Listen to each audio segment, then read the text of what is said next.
Okay, here I am again with Tina Tomazic, and we're going to try on the Panthera for size. Can you give me instructions on how to get in, Tina? It's really easy. Now for the stand we have some wooden steps here to make it easier for the people. This will be replaced of course by a metal step. We have the walk area here on the wing.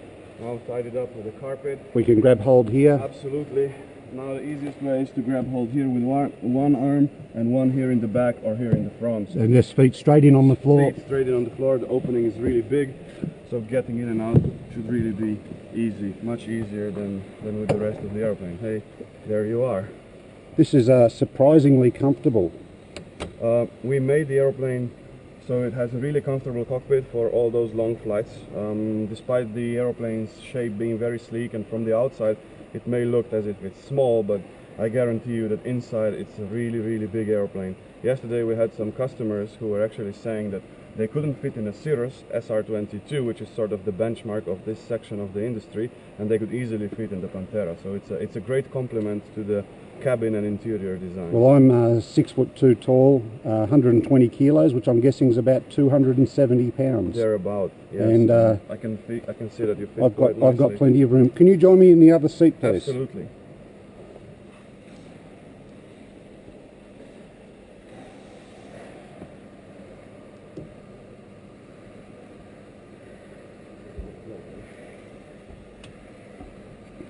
Like most planes, it's often easier when you've got in and out a few times to work out your technique.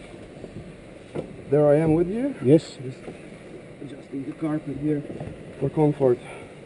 Now, you said the seat adjusts in this, and the seat also, as you move forward for shorter pilots, the seat actually goes up, and as you're a bigger pilot like myself, the seat goes down. Correct. The seat is on a rail. It's an inclined rail. So with one motion you do basically what is requested for most human sizes. People who are shorter, have shorter legs, want to sit further forward, and automatically they will be also raised to have better visibility over the... As we sit here on the ground now, I feel a semi-reclined position, and this is because we have a longer nose leg for propeller clearance. In flight, the nose will come down a little bit and will be more sitting upright. Correct. The position we are in now is about 2.5 degrees pitch up high versus the cruise condition. So in cruise you'll have even more visibility and the seat will feel less reclined, as you say. We've worked with the ergonomics a long time. We've tried out 6 different seats and sitting positions, so I think we've really worked out a position for the human body which works long term, so you don't have any fatigue and pins and needles in the limbs. And I'm sure you will agree with me that this position really is... It's very comfortable. It's feeling as you are at home in the airplane right from the start. I must say that it's at least as comfortable as a Mercedes-Benz or a BMW. Well, this was the whole point, right? Panthera is a long-range, very efficient cruiser, so people will actually use it to fly around. The endurance is 5.5 hours. I think that the typical flights will be between 2 and 3 hours, and you want to arrive where you are going rested, refreshed, and ready for the challenges. 2 or 3 hours at 200 knots is it's a lot of ground you can cover. It's a long way. Ergonomically, I must say that everything is in just perfect position with the armrest here, the throttle position, and also the control stick. I would say about there would be neutral. Correct. And you know, there's plenty of access to the instrument panel without having to lean forward. The instrument panel was designed with different sections in mind. You will see that there's a lot of layers and levels with different inclinations to give different zones of information. Here on top we have the backup instrumentation, which runs independent of the rest. Yes. And we have the annunciators, which of course are something that pilots will appreciate and adore. All the important thing is displayed here. Then we have 2 main pilot displays which are just booting up. In the prototype we're using the Skyview avionics, which helps save the cost of development. The certified version uses Garmin G500 based system, which will be installed later on in the later aeroplanes. In the middle we have a raised stack which also has a different inclination to it. You will see it slightly coming out on the bottom. This is to help it with the touchscreen panel, right? The touchscreen is not completely vertical as the displays are. It's slightly inclined so that when you have a smudgy finger, it doesn't drop up and down. Okay. This is why we made it a couple of degrees slanted.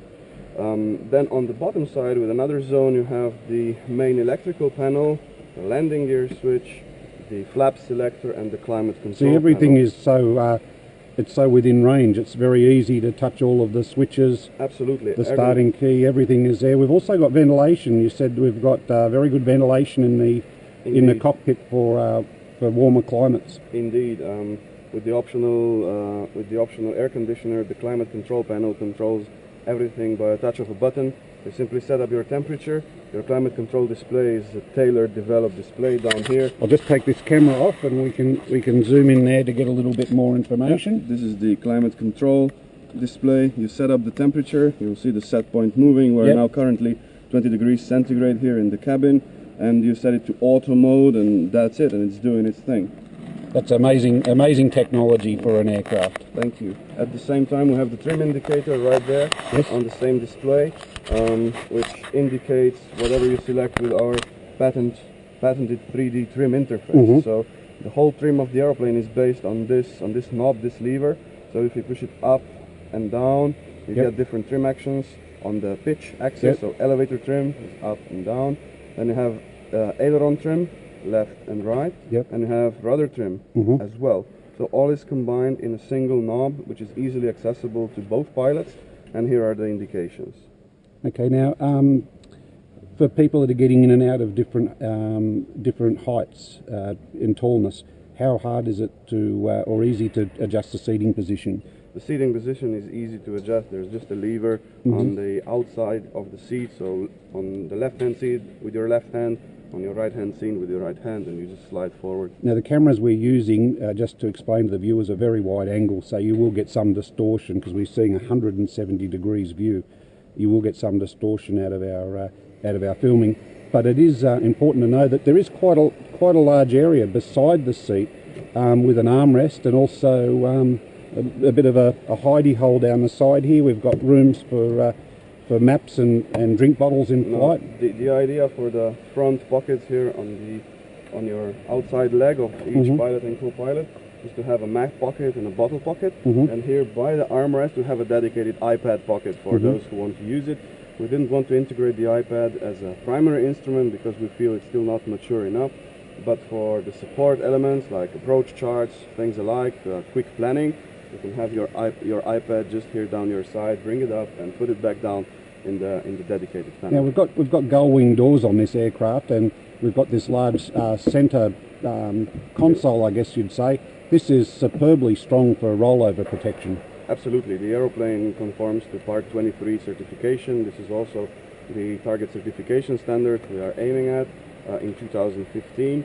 We wanted to make the view out of the cockpit as beautiful as possible, and we decided to go for a central pillar rather than two pillars, which are classic. It improves visibility, especially during the night and low visibility operations near the ground, on approach, on landing, and it also minimizes the chance of mid-air collisions. Statistics shows us that mid-air collisions pretty much all the time happen on a sideways crossing.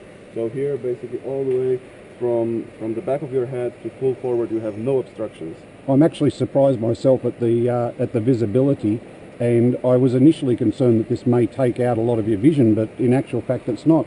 Can we just shut the doors and get an idea of the room in the cabin? So the doors are very easy to operate, pull down and then twist. And everything falls in place. There's a bit of an armrest. There's two positions here. You've got one lower and one higher if you want. Correct. And already from the lock lever position, you see that the door is locked or not. And you also have this enunciated here. Now again, I'm 6'2". I've got this camera sitting on top of my head, and I've still got probably a good 100 millimetres or 4 inches of space between me and the cockpit. And I'm not slouching. I'm sitting up very upright. Visibility wise, no distortion in the windscreen, which is great, and I'm guessing I could see the ground probably 10 metres in front of me looking straight, and if I move my head to the side I can see even closer. We've got one of the Pipistrel boys vacuuming out there, and visibility is superb. I can see behind me. amazing visibility in this quarter here. And you can see the tail as well. Yes, unbelievable. Yeah. There's still plenty of room in the back. We've got our ballistic parachute pin here as well, which is something we talked about in an earlier video. Something I want to emphasize is also the lighting. The lighting was also made ergonomically, so it doesn't go into your eyes at night. We have a light panel over here with two different zones. The left-hand control is exterior lights, like landing, recognition, navigation, strobe. And on the right-hand side you have the interior lights. Cabin 1 and 2 are behind us, so they're touch-controlled Amazing light panels, which can be adjusted also to any height. And in the front we have map left and map right, which illuminates your lap for reading the map reading, and it doesn't go into your eyes because it's cleverly hidden here in this edge. So there's an edge to the lip over the panel. So there's different reasons why we have these different layers of the instrument panel also to do clever things like that. Of course the co-pilot has a dedicated map as well, and it helps you look for the things that you may drop. You dropped on the floor. your camera. Absolutely. I can see our floor mats are pulled up here from all the people getting in and out of the show. Exactly. And toe brakes, of course. Toe brakes, classic execution.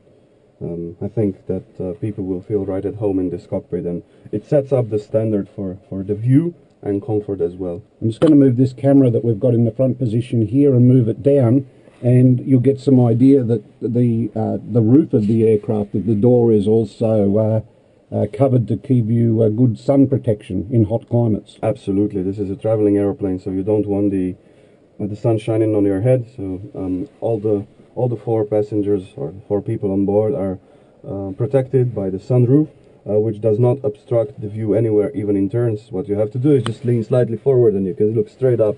So for people who will fly more aggressively, let's say, they can still enjoy proper visibility and safety good of maneuvering. Exactly. What is the predicted roll rate for 90 seconds? Quite a lot, actually, because the maneuvering speed is high. It sits at 135 knots. This is a full deflection speed. We are aiming at about 2 seconds for 45 to 45 at that speed. The airplane will be a joy to fly. All the controls are push rods, so very direct. I can feel that. Everything is very just robust, very perfectly smooth. Apart from the rudder pedals, which are cable driven, and this is why we kept the central stick. We want to have the best pilot's experience in this airplane as well. Not only have an airplane that is driven around by the autopilot most of the time. So we want people to be embraced by the experience and really enjoy the feeling of handling the stick, handling the levers, and enjoying flying. It feels perfectly ergonomic. We've got PTT on the top, autopilot disconnect. Correct. And we have also a second set of PTTs, which are mounted on the top of the instrument panel here. Yeah. So when you are flying on the autopilot, you simply rest your hand over here and use it as a push to talk, so you don't need to tackle your stick, and it's a cool sensation, right? That's a very nice addition to the aircraft. Yeah. Well, I must say that I'm immensely impressed. I imagine the cockpit is going to be well ventilated with the ventilation. Also, you've got defog I can see on the top of the windscreen. Absolutely. I imagine it's going to be very quiet, which is typical of many of the Pipistrel designs, including the NASA competition, where we were the quietest aircraft in the competition in cabin noise. I imagine the same will follow on to this aircraft. Indeed, we have similar insulation measures.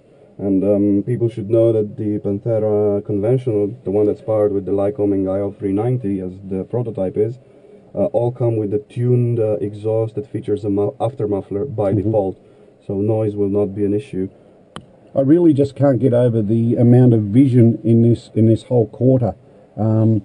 It's just amazing in this position. It can only get better in the air when the tail comes up and the nose comes down. And this doesn't bother you at all, right? I thought it would. No, because you're looking straight forward and you're not bothered by that. But you're losing such a small segment of vision there that looking straight at this camera we've got mounted here, to here it's a very small area of vision that you're not getting. And as you say, most traffic approaches from the sides. Correct.